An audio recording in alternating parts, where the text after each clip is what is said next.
Andre Dubus is a Marine, was a Marine, short story writer, been published many anthologies of short stories, and he lived in Massachusetts. So you actually knew him? I had met him, yeah. Oh. Not The House of Sand and Fog is his son. I don't know if anybody is familiar with that book. The House of Well, his father was a Marine short story writer, Andre Dubus Sr. Yes, I'd met him. So I called him up. I teach him to my literature students in English 102. Which one? And Andre Dubus, yes, the short story yes, writer? yeah. Excellent writer. In the Bedroom.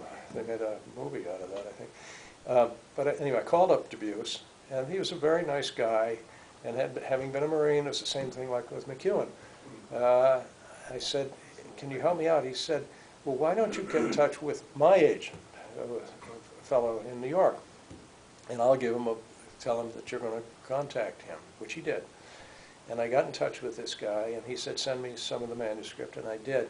And he said, he sent me a nice long letter, and he said, I knew two guys who were in that platoon. I went to high school with them. Wow. One was a guy named Tony Moran, who was Thelma Ritter's son. I don't know if any of you remember Thelma Ritter, an old-time actress, but Tony Moran. And he said, that's not my thing, but he said, why don't you try directly with Naval Institute Press or Presidio? Yeah. So they're military publishing houses, and you might be able to get something directly. And so I did, and the Naval Institute Press said, send me 3 chapters.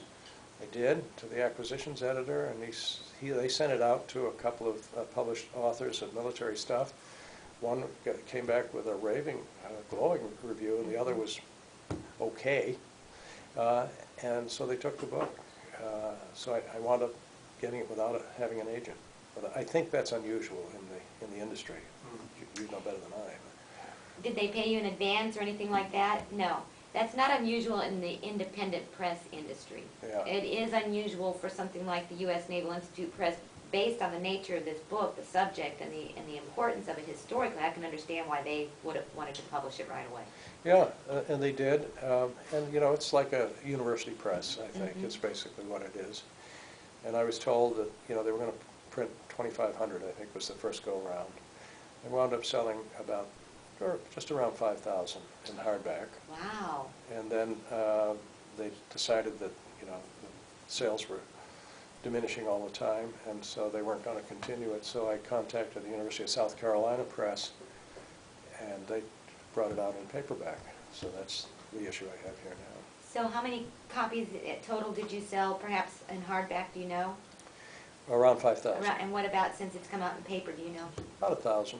That's really great. That's really great. I think it is good. Those are good numbers. I mean, you think Bill Clinton sells 1.6 million or something like that in the first 2 weeks, or Pat Conroy, but for an academic, from an academic house, it's not bad. Just to put things into perspective for those of you in this group who have not published yet, some of you may have or considered it or poked around a little bit in that world.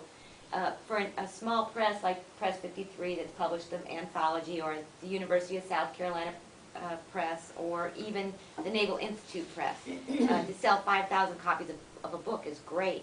For a small press like University of South Carolina Press to sell 1,000 copies is great. For a press like Press 53 to sell 500 copies is considered really good with these small books, that have a specific audience.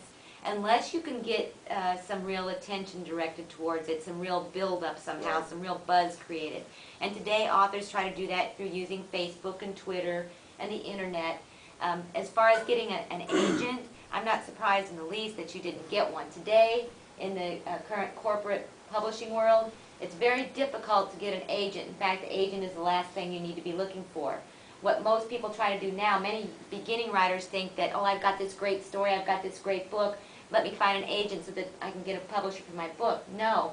What these agents want, they want to see a pattern of publication in small journals, in magazines, etc., short stories. They want to see you published in magazines like the New Yorker or Esquire or one of these other things.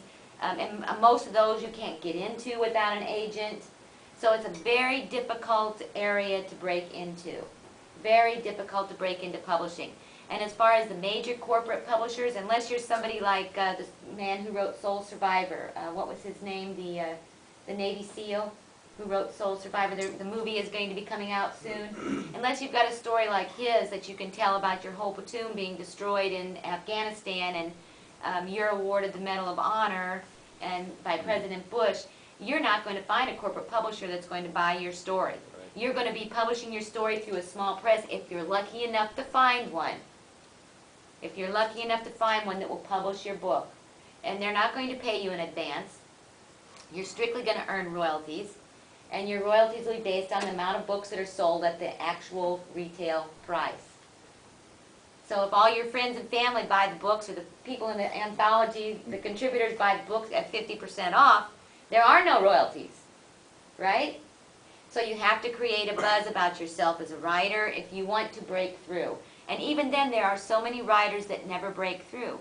They can be anthologized forever and a day, they can be read forever and a day, but they might only have a small niche readership. And that's okay. You don't have to be a Pat Conroy to be a successful writer, to be a successful author. You don't have to be a Dan Brown who, we've got the Da Vinci sequel, which sold 1 million copies, first day of publication.